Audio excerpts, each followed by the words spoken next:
नांदेड जिल्ह्यातल्या माहूर केंद्राअंतर्गत असणाऱ्या भोजंती मंदिराजवळील जिल्हा परिषदच्या प्राथमिक शाळेमध्ये गेल्या अनेक दिवसांपासून शिक्षकच नसल्याने शाळेला कुलूप लावण्यात आले होते।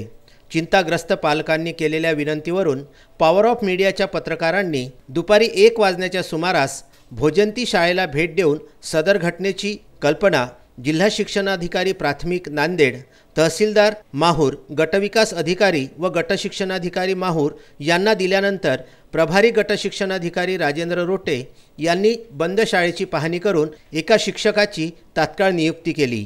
संपूर्ण माहूर तालुक्यामध्ये शिक्षकांच्या 82 जागा तर विस्तार अधिकाऱ्यांचे 4 मान्य पदांपैकी 3 जागा रिक्त असून विस्तार अधिकारी असलेले राजेंद्र रोटे हे सध्या प्रभारी गटशिक्षणाधिकारी पदाचा पदभार सांभाळीत आहेत। शालेय व्यवस्थापन समितीचे अध्यक्ष दारासिंग पवार यांनी फेब्रुवारी महिन्यामध्ये एक निवेदन देऊन कायम शिक्षक देण्याची मागणी केली होती, परंतु कायम शिक्षक तर सोडाच गटशिक्षणाधिकारी रोटे यांनी लिखित आदेश काढलेले रणजित वर्मा यांनी सुद्धा शाळेवर येण्याचे टाळल्याने तालुक्याच्या ठिकाणची ही गत आहे, तर दुर्गम भागामधील जिल्हा परिषद शाळांची काय अवस्था होत असेल याची सहजच कल्पना येते। माहूर केंद्राअंतर्गत असणाऱ्या सातघरी येथील शाळेवरती केवळ 7च विद्यार्थी असून मुख्याध्यापक जी गावंडे व रणजित वर्मा असे 2 शिक्षक तिथे कार्यरत आहेत।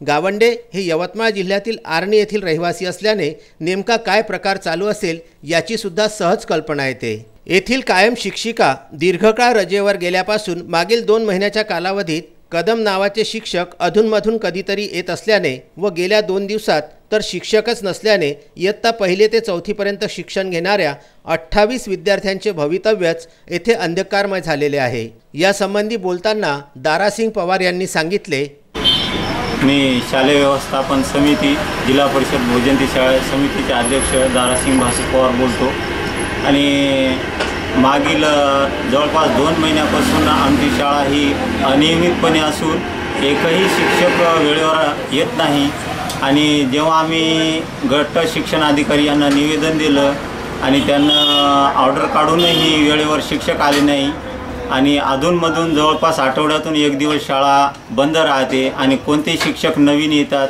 कोणी काय शिकवले हे काहीच माहीत नाही आणि वेळेवर न येता 11-12ला येणं आणि त्यामुळे विद्यार्थी शाळा शिक्षक कोणी नसल्यामुळे विद्यार्थी तिथून निघून जातात आणि यामुळे शैक्षणिक नुकसान विद्यार्थ्याचं फार होत असून पालकामध्ये एक शाळेत विद्यार्थी टाकाव की नाही हा असा प्रश्न निर्माण झालेला आहे आणि हे शैक्षणिकदृष्ट्या माझ्या मते तरी हे चांगलं नाही।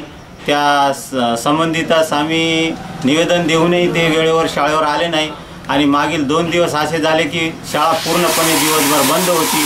यामुळे शैक्षणिक याचं तर नुकसान विद्यार्थ्याचं झालं, पण आता त्यांचं भविष्य काय होईल असा एक प्रश्नचिन्ह निर्माण झालेला आहे। या प्रकरणाचा मागोवा घेण्यासाठी विदर्भ न्यूजने माहूर पंचायत समितीचे गटविकास अधिकारी विशाल सिंह चौहान यांच्याशी भ्रमणध्वनीवरून संपर्क केला असता ते बाहेरगावी असल्याचे कळले।